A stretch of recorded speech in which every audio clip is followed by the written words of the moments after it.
Greetings and welcome to On the Inside with Wright, Middleton, where we enlighten, inspire, transform, and entertain.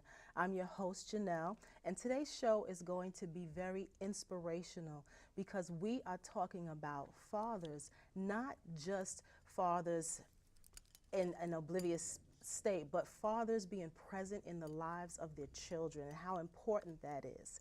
And what we have is a wonderful, wonderful book today because my guest, Sharon Hart, has written a children's book called My Daddy Does My Hair.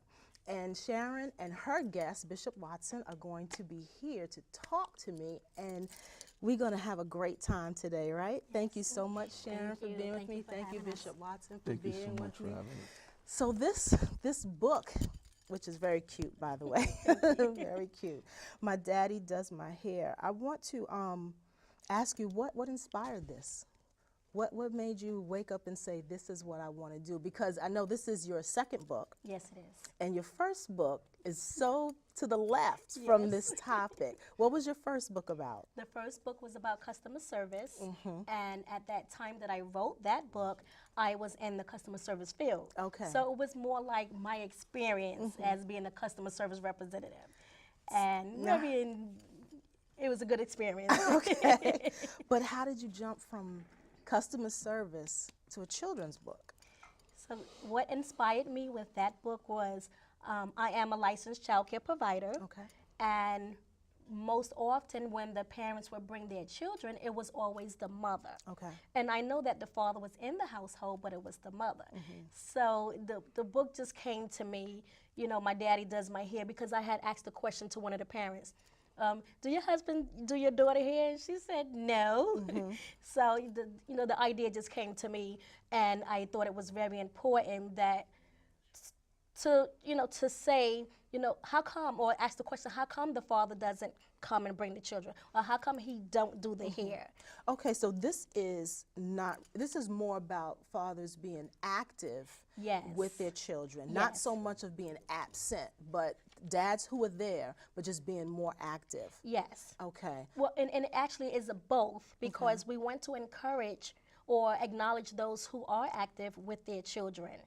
And then for those who are not that active, to be inspired, if you look at the book and you see the father's doing his daughter hair, and it's like, hey, I want to do my daughter's hair. I want to be more involved with my daughter. So to inspire them to say, hey, this is actually cool, but you're also being present with your children, which is very important. It is. It creates a bond, and I'm sure you can jump in, Bishop Watson, with this, being a father yourself. Absolutely. When you're involved doing things with your children, it can be the simplest thing, and it may be something you don't even really want to do, but the fact that you're doing it, do you sense that bond, or do you see them, how do you see them respond to that time you spend with them?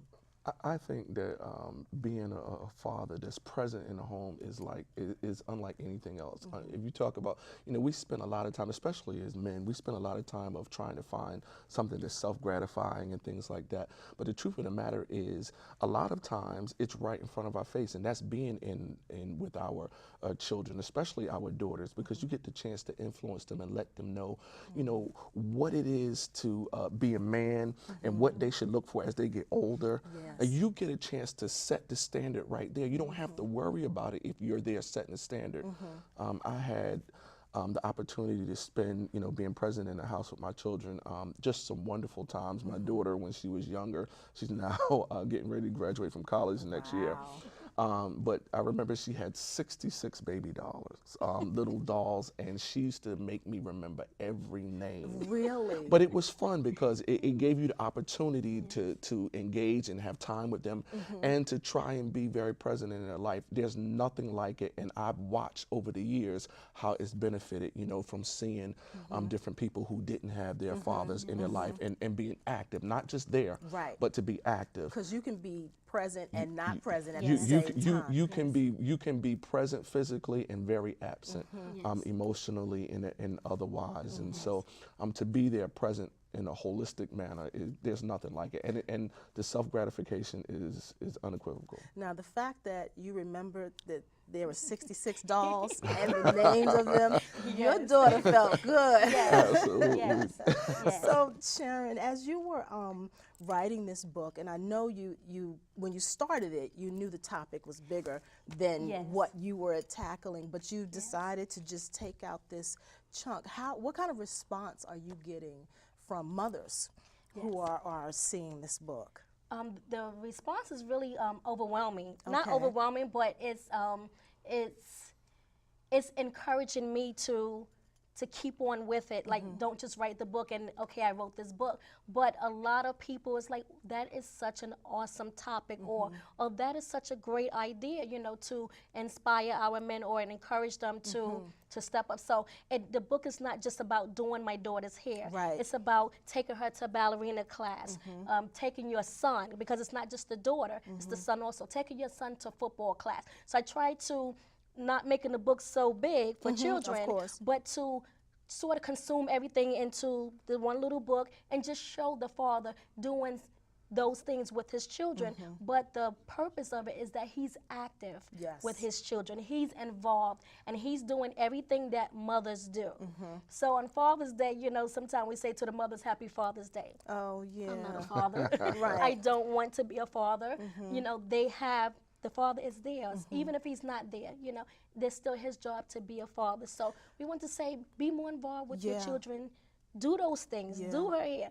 Play with the dolls. Do those things. And the commercial where the father's doing a cheerleading with his daughter. Oh, I love that is so commercial. awesome. Yeah, Yes. I love it's that so commercial. awesome. He's not ashamed. He's not Yeah. afraid to be out in the public and let people see him interacting with his daughter. Let me ask you another question. I want to direct this to Bishop, Yes. if that's okay. How important is it for mothers, for women, to encourage their husbands or their children's fathers to be involved, not just financially, Right. but to that present Right. that you were talking about? How important is that for us to say, we need you to do this? I think it's paramount. I think that it is of utmost importance and urgency for the women in the home to encourage the men, because it sets a sense of stability. And now, in fact, you know, that I'm a bishop, you're going to get the spiritual aspect from me. We want it. We want it. And I believe that God has a apostolic order about things, and the man is supposed to be the head. And so when women encourage it, they encourage them to take more of that leadership role. In today's society, sadly, men are digressing from that role. But when you have a strong woman who understands that, hey, I'm going to encourage this man to be active, because he understands that when the father is in his place, then everything falls into order. There's an apostolic order, and when the headship is out of order, then everything is out of order. And so I think that it's so important, and I often, when I do counseling, encourage women to use wisdom, encourage them, because when you encourage the men to do it, then they don't see it as something that is, I don't know if they think that it's you know, a sign of weakness or something that they should not masculine enough. But the truth of the matter is, when you're very present with your children, there's nothing more masculine than that. Yes. There's nothing more. And that you will find that the children are more stable. They learn so much. So I think it's paramount for them to encourage It them. also breeds a security, I believe, in the women, because you Absolutely. feel like, you know, I can trust him. He's got it. Absolutely. He's going to jump in there Yes. with the kids, and you don't have to do everything. I like to liken it to a chess game. You know, the queen is all over the place. She's moving everywhere, and the king is moving one space at a time, and it seems like he's not doing much. Yes. But when she's caught, the game still goes on. Yes. If he's captured, the game is game over. is over. So we need the Yes. fathers to Absolutely. be present and active, Yes. physically active. So tell me, Ms. Hart, what is next on the horizon for you and for this wonderful book? So right now I am in collaboration with other women, and a lot of people are jumping on board with this fathers, or getting the fathers more involved. So we're in the present times trying to put together a father and daughters huge competition. Okay. And, Now- and although it's a competition, it's the fathers being there with their daughters. Now, what kind of competition is it?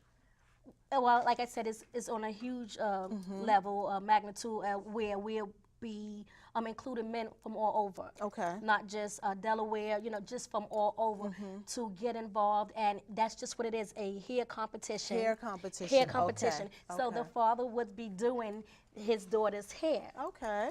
And the So the dads, they're going to be competing Yeah, with who they're does going the to be best competing. ponytail. Now, that's going to Yes. be cute. Yes, so we actually have a Father's Day fashion show Okay. coming up June 18th Okay. in New York.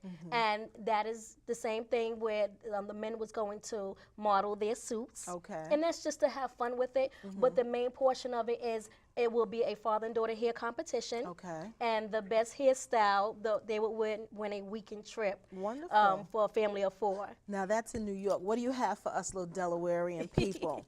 So for Delaware, we have May 21st. We have the my book signing. Okay, my first wonderful. book signing Wonderful. at our church at 27 Anderson Street in Middletown, What's Wings the of name? Faith. Thank you. Wings of Faith Kingdom Ministries with my Bishop Bob Watson.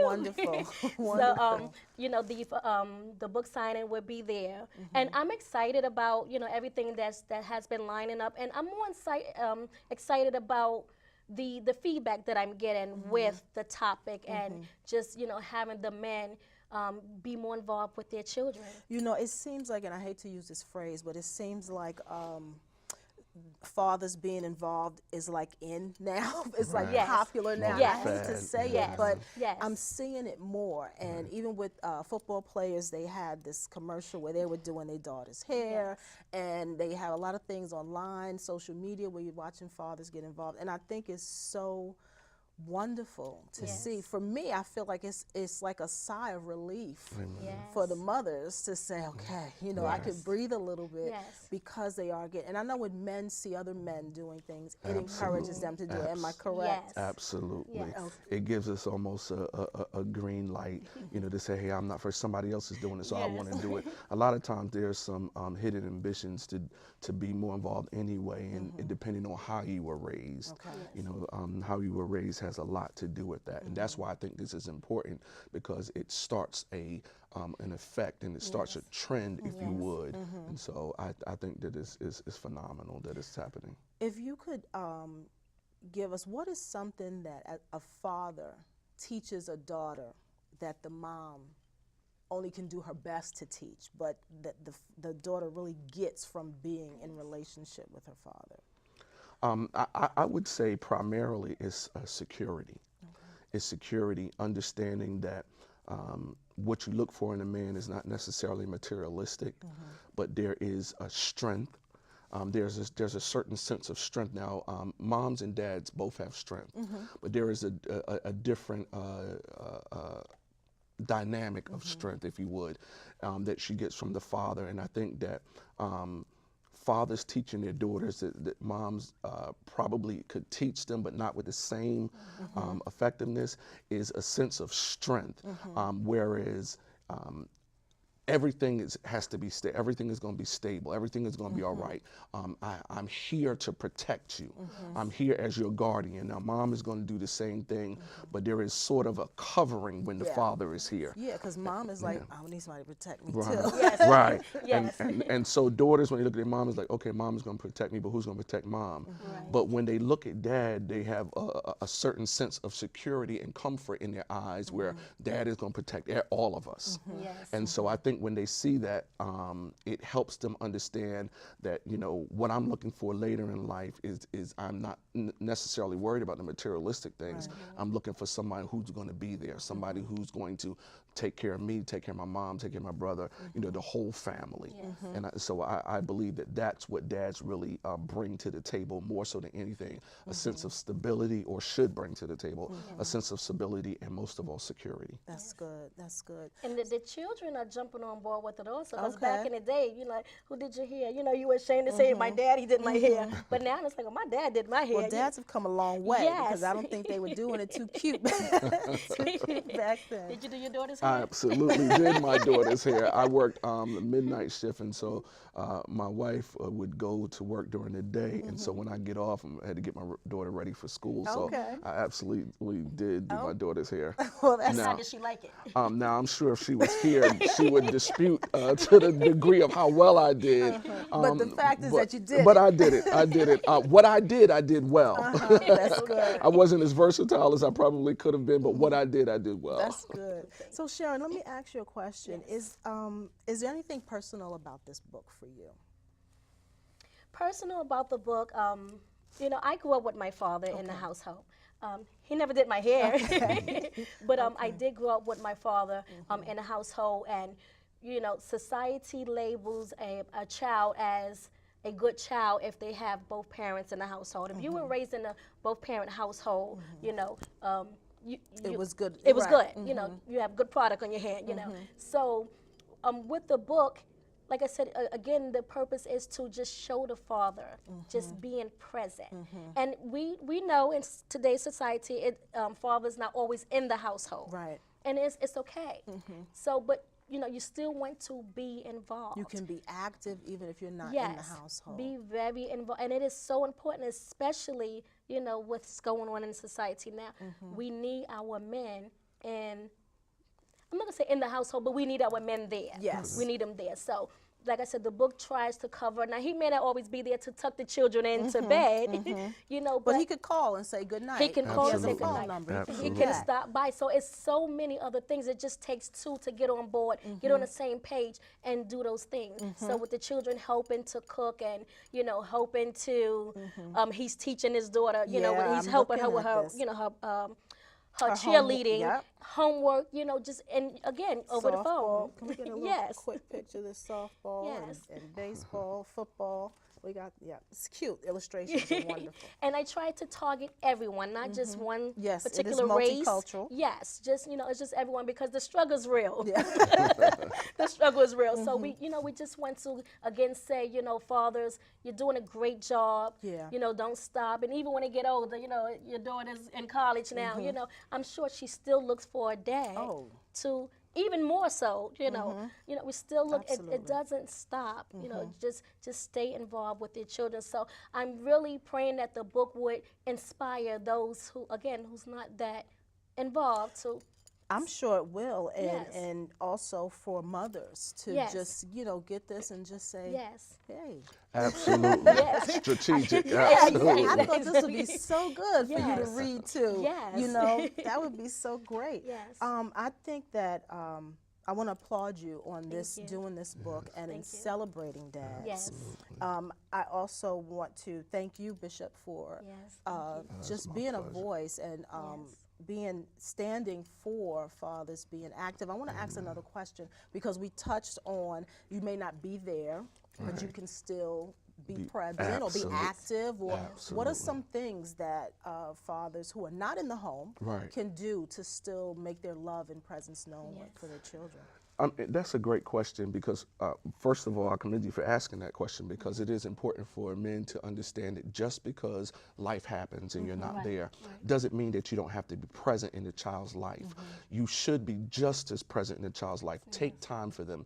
The best thing you can do for a child is not buy them something, is to show them how much you care by spending time with them. That is so good. I've gotten feedback from my daughters over the year that say, hey, you know, your being there means the world. Even now, it shows from spending time with her as she's young. We still do a once-a-month daddy-daughters date. Oh, And I love it. I look forward to it. You know, I go on Facebook and I start talking about it because I'm excited about it. And I think she looks forward as well. I think that if you spend time with them, you know, go by there. You know, you don't have, no matter what your relationship is with the mother, it does not dictate your interaction with the child. And so when you show the child that you are still there no matter what, it begins to teach them that in life there are some things that may not necessarily be what society deems as perfect, but you still make the best and you still handle your responsibility. It teaches this child that responsibility is everything and circumstances is secondary to responsibility. That's good. Now, and do you think that when they get of a certain age, that they'll be able to see that okay, dad wasn't there, but he was always there. Yes. And they'll Absolutely. appreciate that. Yes. Absolutely, children are a lot smarter than we give them Of credit course, for. of course. They are impressioned from young ages, and so children begin to pick up things. And even though they might be able to articulate it at a young age, you will certainly reap the benefits of it when they get of a age of understanding or an age where they're comfortable enough to articulate it. And so they will definitely appreciate you. I would say to every man out there, no matter what the circumstances is, buy into your child, buy into their life, because that one is going to be the most self-gratifying thing that you could do, and then it's going to be the best thing that you could do for your children. That's the best contribution that you can give any child is time. Time is our most valuable commodity. You know, people think that it's diamonds or homes or cars. That's not it, because the truth of the matter is, if somebody was to tell you the limited time that you have, then you would trade all of that Yes. for more Yeah, time. for more time. Time is the most valuable commodity, so we should use our time wisely. It's so exciting to hear fathers talk about being a father Yes. with so much passion. Yes. You know, it makes me feel good, because we've always the mothers have been Yes. doing it for a Right. long time, and it's Yes. so Right. good to be able to just, Yes. sit back and Exactly. say, go for it. Exactly. I And appreciate that. when we spoke about doing an interview, he was the first person that came to mind, because I had a chance to witness firsthand from when Sharina was younger, him spending time with his daughter and the father. So I thought it was what more befitting than to have someone who I know was very involved or is very involved in his daughter's or his children's lives. So it's like, okay, let me ask him, would he come on and do this interview? Most importantly, to, someone that can encourage Right. the men Right. and say, I enjoy doing my daughter's hair. I'm still in my daughter's life and I love it and I enjoy it. So, if they wasn't, it's like, let's just, put it in, just food for thought. Just Oh, I make have them think. another Sow a question. seed. Just Yes. popped into my head. Yes, so that seed. Because you mentioned watching him with Yes. his children, with his daughter, and we have a lot of young fathers Yes. who don't have fathers. Yes. Right. So how do we, and I know we're not going to solve the world's problem right here in these few minutes, Yes. but how do we encourage them to be something that they haven't seen? Because people say you can't be what you don't know. Yes. But in this day and age, I feel like you can always learn it. Absolutely. You can be open to getting the information. Right. You know what I Right. mean? So what can we say to young fathers who didn't have fathers to still encourage them to learn what they don't know or to be good fathers? What I say is, first of all, knowledge is power. Second of all, the day that you stop learning, you start to die. I say to them that remember how you felt when you were growing up and never want to duplicate that again. Yes. And that's what I would say to them, that look to someone else. It doesn't have to be someone who's a blood relative. Right. Again, I'm a bishop, so you're going to get spiritual advice from me. I remember a scripture where Jesus was teaching in a house, and someone said, Jesus, your mother and your brothers and your sisters, your family is out here, and they want you. And Jesus turned to them and very bluntly said, who's my mother and my brothers? Right. Those here that will do the will of God. In other words, what he was saying is there are some things that's more important than blood. So even though your blood relative or those who you thought should be there is not there, it doesn't mean that there's not many people that you can look at for encouragement or for guidance. And then there are some people that you can be transparent with and come to and say, hey, listen, find someone who you see spending time with your child and who loves to do it, and it doesn't seem like it's labor, laborious for them to do it. And then talk to them and then get a sense of encouragement. You don't have to have a blood relative there. You can find someone who's doing it, and you can get some knowledge from there. You can learn it. It is a learned thing. That's good. That's good. Because I want to give them some kind of hope and not Absolutely. feel like you have Yes. to believe what you're hearing. No. Yes. If you don't have it, you can't be it. There's just, we are so beyond Right. that. We are Absolutely. so beyond that. Absolutely. And Sharon, as a daughter, how important was it for you in having your dad? Now that you're grown, Yes. what was that? What did that mean to you? It was important because again, he was the protector. So, you know, if the boogeyman was in the closet, when my daddy come home, you know, He's getting the boogeyman, right, right. and he was there, and you know, it was, again, it was the presence of him being there, and it just, I could relax. I mean, I can be a child because my daddy, it wasn't my responsibility to do anything else but be a child, and my father was the man of the house. So he truly was the man of the house. He took care of everything. He fixed everything. So that's what we look for, you know, when you have your father, you know, or that man, you want that protection. You want that man to be there. So, and it's important for us to create for the young fathers who don't necessarily know, it's okay. Right. Because we didn't have, you know, come with a manual, you know, to say this is how you take care of a child. Right. But to create those activities for the, so you know how they say it takes a village to raise a child? It takes all of us to get involved with activities that will bring these young men in so they can see other fathers, Yes. regardless of the age, see them interacting with their children and doing their hair or just doing activities, but the most importantly, they are there. Wonderful. And they want to be there. Wonderful. Sometimes they just afraid or they don't know how to. So, you know, we can create the environment for them to be there. Thank you so much, Sharon. Thank you, Bishop, for being. This Thank was a you. great Thank show. I'm you. so Awesome. happy about Thank it. you. My daddy does my hair. You got to get it. Find Sharon at IamSharonHart.com, and you can also find me at jwrightmiddleton.com or on the Inside TV. Thank you so much for being with us again. This is On the Inside, where we enlighten, inspire, transform, and entertain. God bless you. Thank you. Amen.